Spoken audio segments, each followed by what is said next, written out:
kwentong ating ibabahagi sa araw na ito ay hango sa tunay na buhay. Lahat ng mga pangalan at lugar ay inilagay lamang bilang pamalit sa tunay na pinangyarihan ng kwento. Paano kung ang taong pinagkatiwalaan mo ang siyang papas lang pala sa'yo? Ano ang gagawin mo? Sa isang probinsya, nakatira ang dalagang si Mara.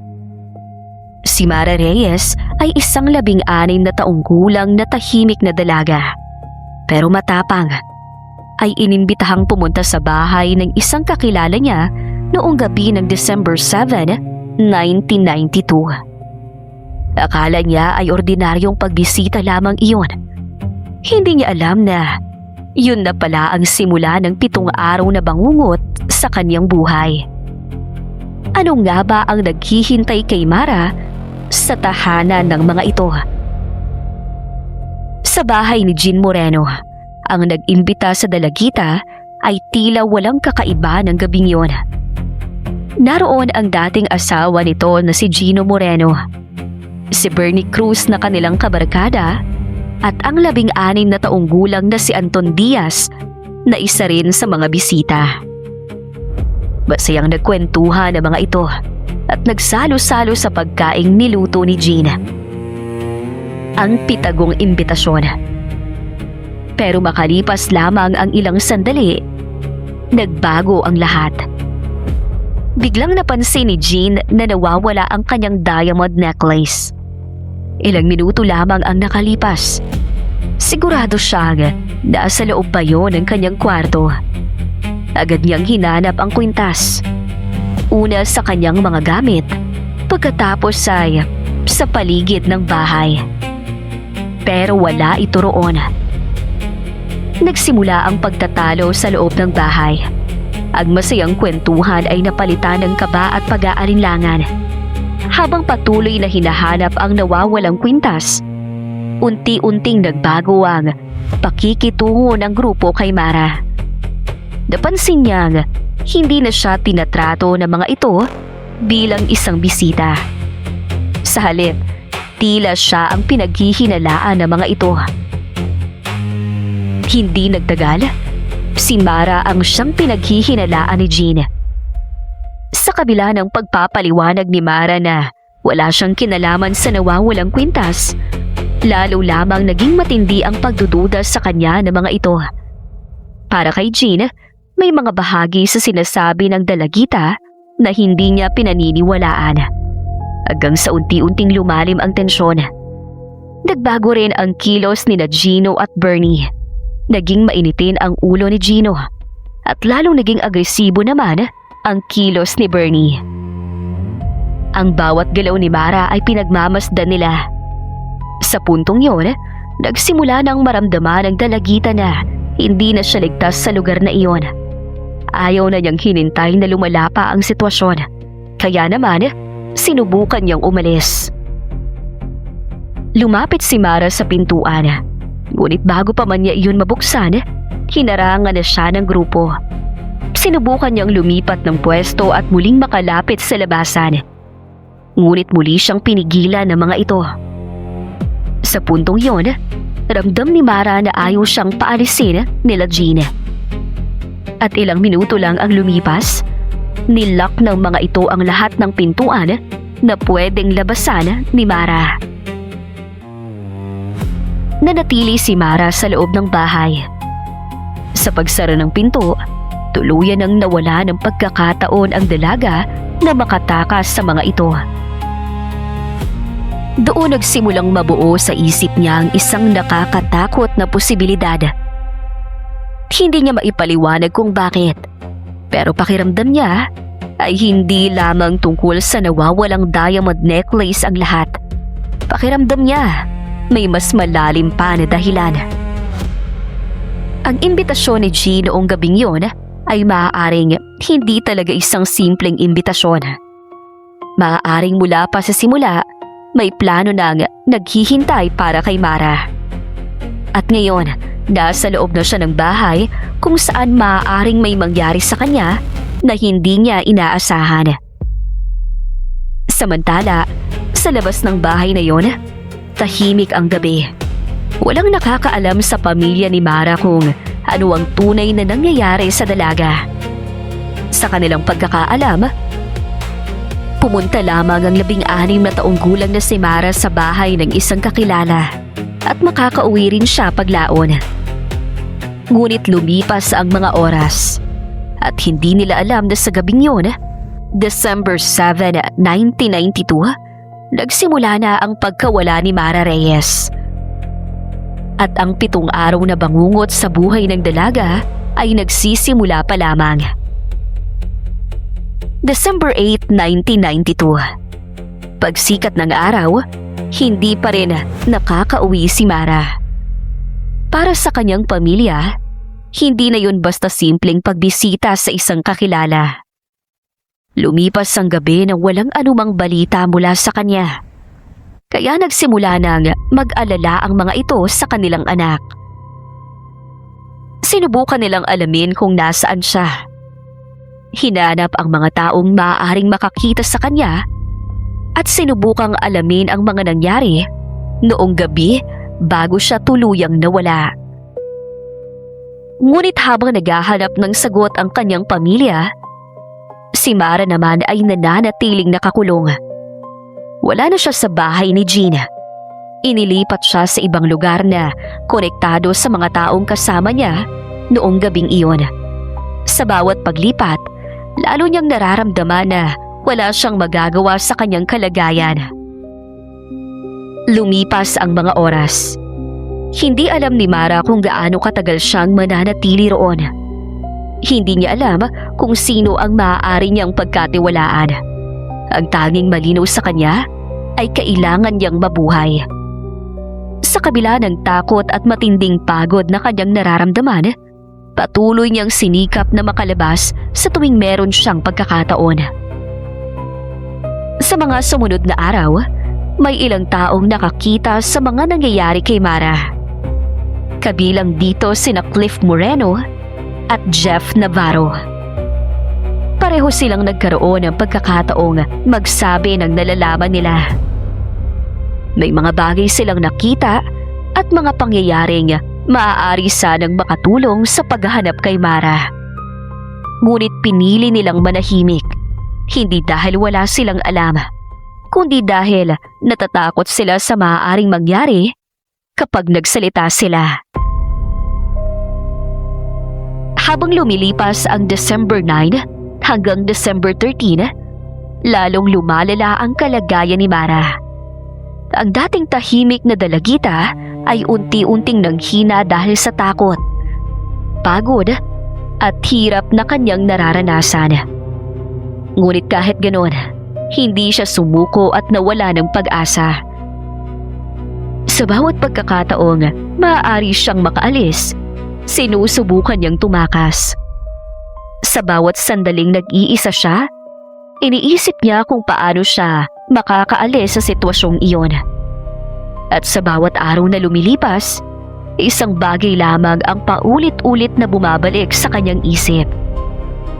Kailangan niyang mabuhay. December 14, 1992. Sa araw na yon, nalaman ng grupo na nagsisimula ng mag-imbestiga ang pamilya ni Mara at mga pulis tungkol sa kanyang pagkawala. Alam ng grupo na hindi na nila kayang itago ng matagal ang pagkawala ng dalagita. At doon, nagsimulang magpanik ang grupo. Para sa kanila, mas lumalaki ang posibilidad na mabunyag ang nangyari at kanilang ginawa. Kaya nagpasya silang ilayo pa si Mara. Isinakay siya sa isang puting kotse na ninakaw nila at nagsimulang bumiyahe palayo sa lugar na kanilang pinanggalingan. Habang umaandar ang sasakyan, tahimik na nakatingin si Mara sa paligid. Unti-unting nawawala ang mga ilaw ng mga bahay. Nababawasan ang mga sasakyang dumadaan. At habang nagpapatuloy ang biyahe, lalo silang napapalayo sa mga lugar na pamilyar sa kanya. Alam ni Mara na may hindi magandang naghihintay sa dulo sa kanya. Hindi niya alam kung saan siya dadalhin, pero ramdam niyang hindi na iyon basta paglipat. Sa isang liblib na lugar, tuluyang huminto ang sasakyang kanilang sinasakyan. Doon siya dinala ng grupo. Basukal, puro punong kahoy, walang kabahayan at tila ba nasa kawalan sila. Akala ni Mara, iiwan lang siya ng mga ito sa lugar na iyon. Pero bigla na lamang siyang sinikmuraan ni Gino. Pagkatapos ay paulit-ulit naman siyang sinampal ni Gina. At kasunod ay sinakal siya ni Bernie gamit ang isang tali. Nanghina ang dalagita at napahiga sa lupa. Pero hindi pa nakontento ang grupo. Binuhusan nila ng gas si Mara, sa kanila ito sinindihan. Nagsisisigaw sa sakit ang dalaga at nagpagulong-gulong sa lupa. Pagkatapos gawin ang karumal-dumal na krimen, iniwan nila si Mara sa lugar na malayo sa mga tao at malayo sa anumang maaaring tumulong sa kanya. Sa ilang sandali, nanatiling walang malay ang dalagita. Ngunit hindi pa doon nagtatapos ang kanyang laban. Makalipas ang ilang oras, himalang nagising si Mara. Mahina ang kanyang katawan. Hirap siyang gumalaw at halos wala na siyang lakas. Sunog ang kanyang katawan, maging ang kanyang muka, pero pinilit niyang bumangon. Hindi niya alam kung saan siya pupunta. Ang alam lamang niya, kailangan niyang makarating sa kalsada para makahingi ng tulong. Unti-unti siyang gumapang ng ilang metro. Pagkatapos ay huminto siya. Saka muling gumapang hanggang sa marinig niya ang tunog ng mga sasakyang dumaraan. Sa kabila ng natitirang lakas, pinilit ni Mara na makarating sa gilid ng kalsada. At doon, napansin siya ng mga dumaraan. Sa wakas, may nakakita sa kanya. May tumulong at agad na isinugod siya sa ospital. Ngunit bago tuluyang mawala ng malay ang dalaga, alam niyang may isang bagay siya na kailangang sabihin sa lahat.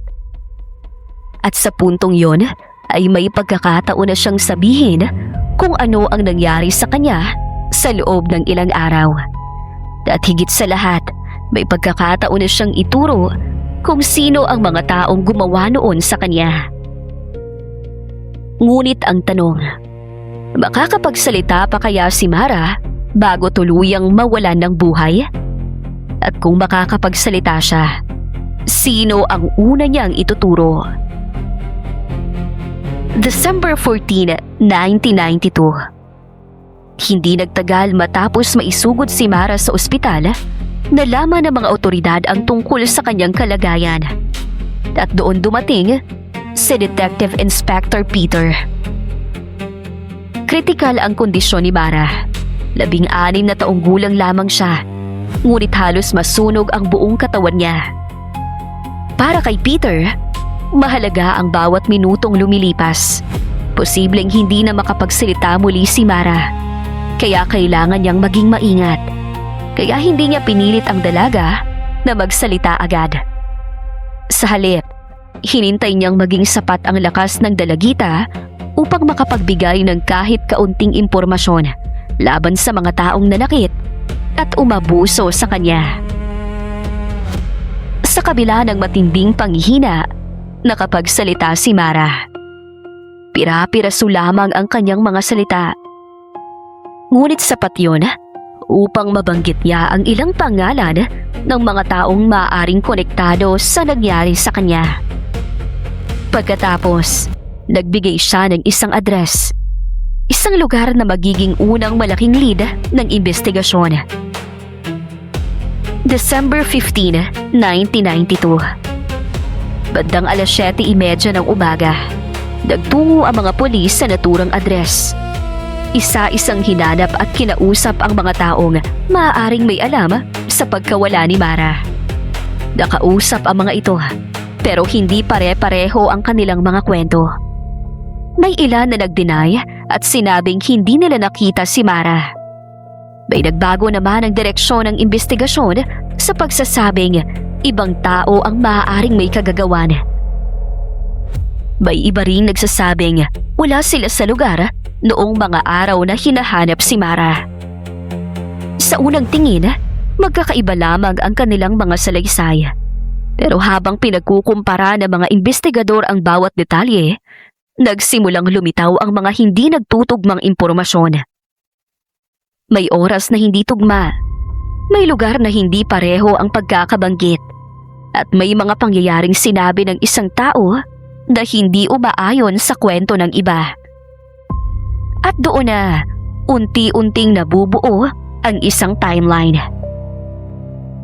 December 7, ang pagpunta ni Mara sa bahay ni Jean, ang pagkawala niya, ang mga sumunod na paglipat sa iba't ibang lugar, at ang pagdadala sa kanya sa malayong lugar noong December 14.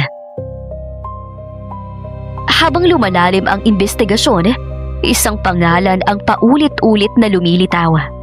Walang iba, kundi si Anton Diaz. 16 na taong gulang din siya at naroon noong gabing unang nawala si Mara. Sa mga unang pagtatanong, nanatili siyang tahimik. Ngunit habang tumatagal, naging mahirap para sa kanya na itago ang kanyang nalalaman. Sa tulong ng kanyang ama, unti-unti niyang napagtanto na hindi na niya kayang dalhin mag-isa ang bigat ng kanyang nalalaman. Kalaunan, nagsimula na siyang magsalita. Ang impormasyon mula kay Anton ang naging mahalagang bahagi ng investigasyon. May mga detalye siyang ibinigay tungkol sa mga taong sangkot at sa mga nangyari kay Mara sa loob ng 7 araw. Doon mas naging malinaw kay Peter ang isang bagay. Hindi iisang tao ang nasa likod ng nangyari kay Mara. May mga taong gumawa, may mga taong tumulong, at higit sa lahat, may mga taong nakakita sa nangyayari, ngunit piniling manahimik. December 15 hanggang 17. Habang patuloy na inaalam ng mga pulis ang kabuuan ng kwento, patuloy ding lumalaban si Mara sa ospital. Sa labas ng kanyang silid, naghihintay ang kanyang pamilya sa kanyang muling paggising. Bawat tunog mula sa loob ay nagbibigay sa kanila ng pag-asa na malalagpasan pa ni Mara ang nangyari. Ngunit habang lumilipas ang mga oras, lalo ring humihina ang katawan ng dalagita. December 18, 1992. Tuluyan nang bumigay ang katawan ni Mara Reyes. Sa edad na 16, natapos ang buhay ng isang dalagitang ang tanging gusto lamang noong gabing yon ay makauwi. Sa labas ng silid, nagluksa ang kanyang pamilya. Ang paghahanap na nagsimula bilang isang simpleng pag-aalala kung nasaan ang kanilang anak ay nauwi sa isang pagkawala ng buhay ng kanilang anak na kailanman hindi na nila maibabalik. Ngunit para kay Detective Inspector Peter, hindi doon nagtatapos ang lahat. Sa halip, yun ang naging simula ng mas mabigat na bahagi ng investigasyon. Patay na si Mara, pero buhay pa ang mga taong nakakaalam kung ano talaga ang nangyari sa kanya. At habang nagluluksa ang kanyang pamilya, isang pagnanais ang unti-unting nabuo sa isip ni Peter. Para sa kanya, hindi matatapos ang kaso sa pagkamatay ni Mara Reyes. Kailangan niyang malaman ang buong katotohanan. Kung sino ang nagplano, kung sino ang tumulong, at higit sa lahat, kung sino ang mananagot sa pagkamatay ng isang 16 na taong gulang na dalagita. Matapos ang pagkamatay ni Mara Reyes, tuluyan nang naging formal na murder investigation ang kaso. Hindi na lamang hinahanap ng mga investigador kung sino ang huling nakakita sa dalagita. Ang layunin na nila ay malaman ang bawat pangyayari mula sa gabing pumasok siya sa bahay ni Jean Moreno hanggang sa araw na siya ay natagpuan at isinugod sa ospital. Sa pangunguna ni Detective Inspector Peter, Sinundan ng mga investigador ang bawat piraso ng impormasyong iniwan ni Mara. Mula sa kanyang huling pahayag, muling binuo ang timeline ng December 7 hanggang December 14. Isa-isang pinag-aralan ang mga lugar na pinuntahan ni Mara, ang mga taong nakasama niya, at ang mga impormasyong ibinigay ng mga nakasaksi. May mga detalye na noong una ay tila walang halaga. Pero nang pagsama-samahin ang lahat, nagsimulang mabuo ang katotohanan sa 7 araw na pagkawala ni Mara. Isa-isang hinarap ng mga pulis ang mga taong konektado sa kaso. May ilan sa mga ito ang tumanggi sa paratang. May mga taong nagsabing ibang tao ang may kagagawan. May nagsabing napilitan lamang sila kaya nila nagawa iyon. At meron ding mga taong sinubukang ilayo ang sarili mula sa mga pangyayaring naganap. Ngunit habang lumalalim ang investigasyon, lalong naging mahirap para sa kanila na panindigan ang kanilang mga unang salaysay. Ang mga oras, lugar at kilos ng bawat isa ay pinagkumpara. At sa bawat pagkakasalungat, may panibagong tanong na kailangan nilang sagutin. Kalaunan, umabot sa korte ang kaso. Sa paglilitis, isa-isang inilatag ang mga ebidensya at testimonya na nakalap ng mga investigador. Mahalagang bahagi rito ang salaysay ni Anton.